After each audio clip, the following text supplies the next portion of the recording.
নির্বাচনের আগে টেলিকম নীতিমালা প্রণয়নে বিএনপির উদ্বেগ, আলোচনার মাধ্যমে গুরুত্বপূর্ণ সিদ্ধান্ত নেওয়ার আহ্বান ফখরুলের। প্রয়োজনীয় সংস্কার ছাড়া কোনো নির্বাচনে অংশ নেবে না এনসিপি, বললেন নাহিদ। সংবিধান পরিবর্তনের দাবি। সেনা সদস্যদের বিরুদ্ধে গুমের সংশ্লিষ্টতা পেলে কঠোর ব্যবস্থা জানালো সেনা সদর। বান্দরবানে কেএনএ এর কমান্ডার সহ নিহত 2। এবং কুমিল্লার মুরাদনগরে মা সহ ছেলে মেয়েকে পিটিয়ে হত্যা, ধর্ষণের ভিডিও ছড়িয়ে দেওয়ার মামলায় 4 আসামির রিমান্ড।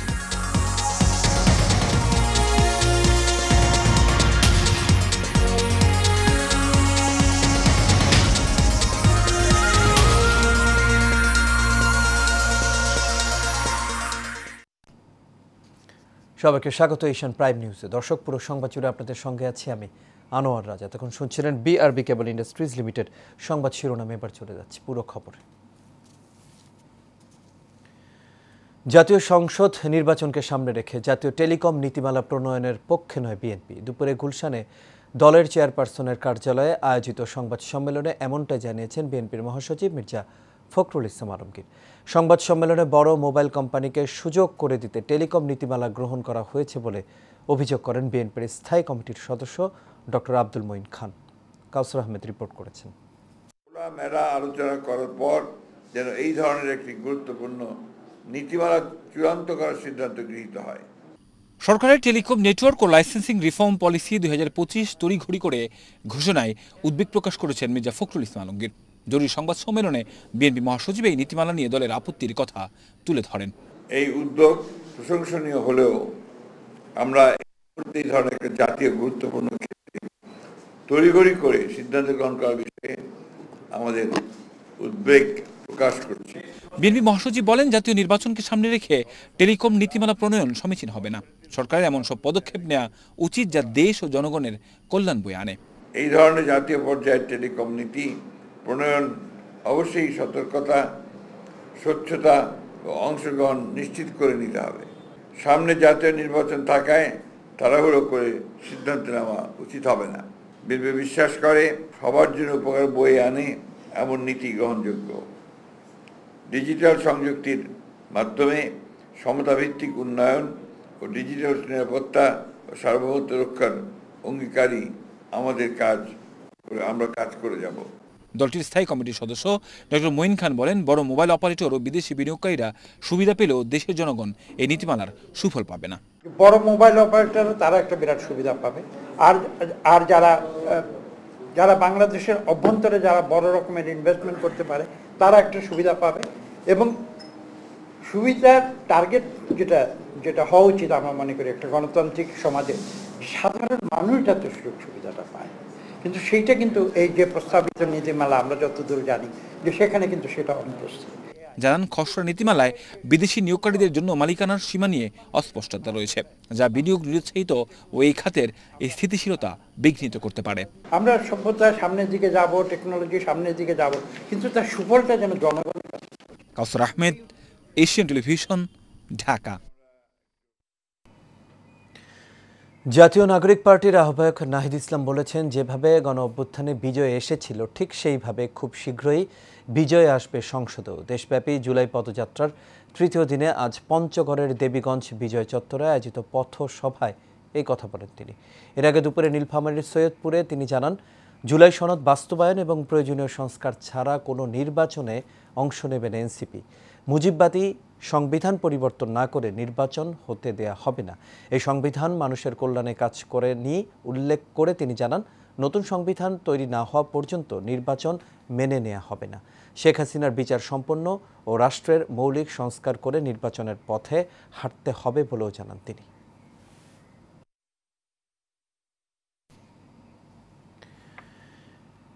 গুমের ঘটনায় কোনো সেনা সদস্যের সংশ্লিষ্টতা প্রমাণিত হলে তাদের বিরুদ্ধে কঠোর ব্যবস্থা নেওয়া হবে বলে জানিয়েছেন মিলিটারি অপারেশনস ডিরেক্টরের colonel staff colonel Mohammad Shafiqul Islam. দুপুরে ঢাকা সেনানিবাসের অফিসার্স মেসে আয়োজিত এক প্রেস ব্রিফিংয়ে এসব কথা জানান তিনি। নির্বাচন কমিশনের পক্ষ থেকে এখনও কোনো নির্দেশনা আসেনি, তবে নির্দেশনা পেলে সেনাবাহিনী অবাধ ও সুষ্ঠু নির্বাচনের জন্য প্রস্তুত রয়েছে বলেও জানান কর্নেল মোহাম্মদ শফিকুল ইসলাম। তিনি জানান, জুলাই আগস্ট আন্দোলনে যেসব অস্ত্র লুট হয়েছে তার মধ্যে প্রায় ৮০% ইতোমধ্যে উদ্ধার করা হয়েছে।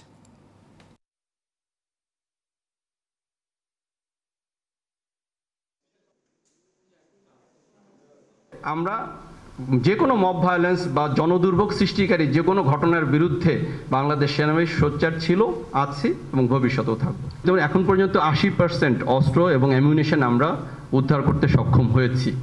বাকি যে 20% আছে আমরা চেষ্টা করে যাচ্ছি যে এইগুলো যেন নির্বাচনের পূর্বে যতদূর সম্ভব আমরা এগুলো উদ্ধার করতে পারি, যাতে একটি সুষ্ঠু অবাধ নির্বাচন সংগঠনে এটি সহায়তা করে। বান্দরবানের রুমা উপজেলার দুর্গম পাহাড়ে সেনাবাহিনীর অভিযানে কুকি-চিন ন্যাশনাল আর্মি KNA এর কমান্ডার সহ 2 জন নিহত হয়েছেন। আজ আন্তঃবাহিনী জনসংযোগ পরিদপ্তর ISPR এর সংবাদ বিজ্ঞপ্তিতে এসব তথ্য জানানো হয়। ISPR জানায়, রুমা উপজেলার দুর্গম পাহাড়ে সেনা অভিযানে কুকি-চিন ন্যাশনাল আর্মির কমান্ডার সহ 2 জন নিহত হয়েছেন। সেখান থেকে 3টি SMG, একটি রাইফেল সহ অস্ত্র ও গোলা বারুদ উদ্ধার করা হয়েছে।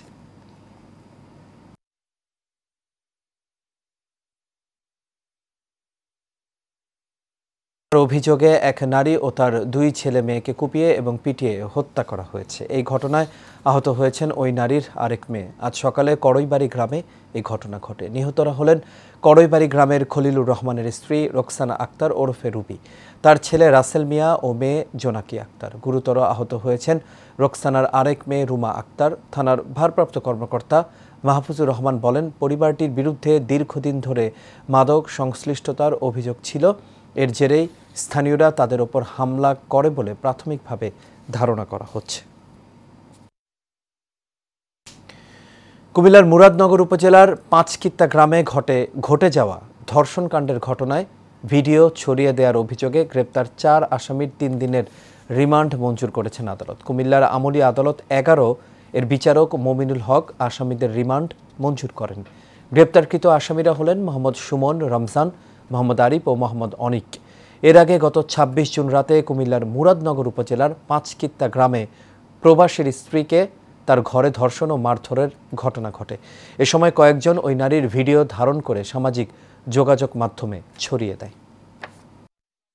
আবেদন করেছি বিজ্ঞ আদালত আসামি পক্ষ এবং পুলিশ এবং বাদীপক্ষের লোকজনের শুনানি শুনে উনি আমাদের 4জন আসামিকে, যারা এই জানা আমিও 4জন আসামি গ্রেপ্তারকৃত, তাদের 3 দিন করে রিমান্ডের আবেদন মঞ্জুর করেছেন। এবং আমরা রিমান্ডের যে প্রসেস হাইকোর্টের নির্দেশনা বলে অনুযায়ী তাদেরকে আমরা হাসপাতালে প্রাথমিক চিকিৎসা করে রিমান্ড নিয়ে জিজ্ঞাসাবাদ করে আবার প্রাথমিক চিকিৎসা করে আমরা জেলা হাজতে প্রেরণ করব। পবিত্র আশুরা উপলক্ষে রাজধানীতে কোনো ধরনের নিরাপত্তা ঝুঁকি নেই বলে জানিয়েছেন ডিএমপির ভারপ্রাপ্ত কমিশনার সারওয়ার হোসেন। দুপুরে পুরান ঢাকার লালবাগ হোসনি দালান ইমামবাড়া পরিদর্শন শেষে এক প্রেস ব্রিফিংয়ে তিনি এসব কথা জানান। ডিএমপি কমিশনার জানান, 6 জুলাই তাজিয়া মিছিলকে ঘিরে রাজধানীর প্রতিটি শিয়া ধর্মীয় প্রতিষ্ঠান ও গুরুত্বপূর্ণ স্থানে পর্যাপ্ত নিরাপত্তা ব্যবস্থা গ্রহণ করা হয়েছে। এলাকাভিত্তিক চেকপোস্ট জোরদার করা হয়েছে। সেই সাথে রাজধানীর যেসব রাস্তায় তাজিয়া মিছিল অনুষ্ঠিত হবে সেখানে থাকবে সিসিটিভি, ওয়াচ টাওয়ার এবং মোবাইল পেট্রোল টিম। তিনি আরও বলেন, তাজিয়া মিছিলে পটকা, আতশবাজি, দাহ্য পদার্থ এবং ধাতব বস্ত্র বহন ও ব্যবহার সম্পূর্ণরূপে নিষিদ্ধ।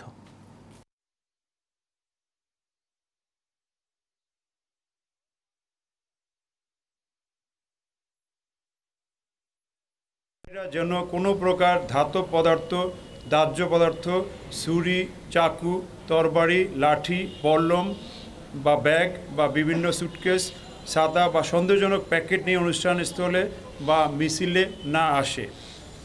এই মিছিলে অংশগ্রহণকারীরা যেন আতশবাজি বা পটকা ব্যবহার না করে।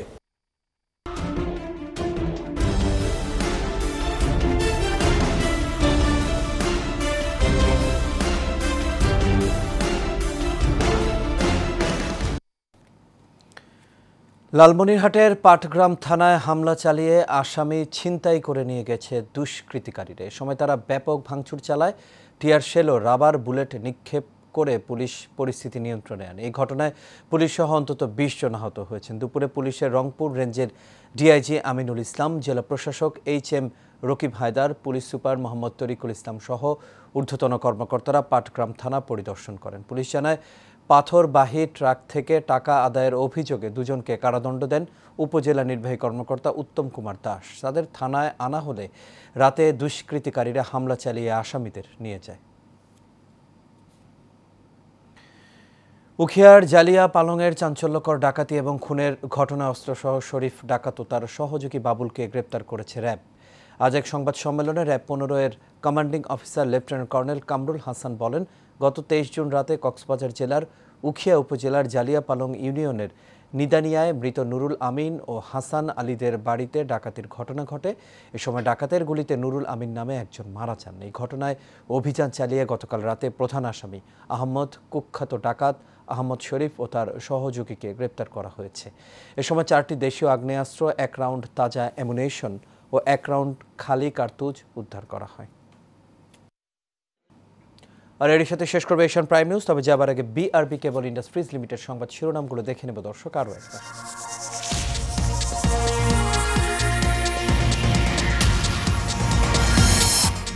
নির্বাচনের আগে টেলিকম নীতিমালা প্রণয়নে বিএনপির উদ্বেগ, আলোচনার মাধ্যমে গুরুত্বপূর্ণ সিদ্ধান্ত নেওয়ার আহ্বান ফখরুলের। প্রয়োজনীয় সংস্কার ছাড়া কোনো নির্বাচনে অংশ নেবে না এনসিপি, বললেন নাহিদ। সংবিধান পরিবর্তনের দাবি। সেনা সদস্যদের বিরুদ্ধে গুমের সংশ্লিষ্টতা পেলে কঠোর ব্যবস্থা জানালো সেনা সদর। বান্দরবানে কেএনএ এর কমান্ডার সহ নিহত 2। এবং কুমিল্লার মুরাদনগরে মা সহ ছেলে মেয়েকে পিটিয়ে হত্যা, ধর্ষণের ভিডিও ছড়িয়ে দেওয়ার মামলায় 4 আসামির রিমান্ড। দর্শক, এই ছিল আমাদের এখনকার আয়োজন। আমাদের পরবর্তী সংবাদ দেখার আমন্ত্রণ রইল। এতক্ষণ সাথে থাকার জন্য সবাইকে ধন্যবাদ। শুভরাত্রি।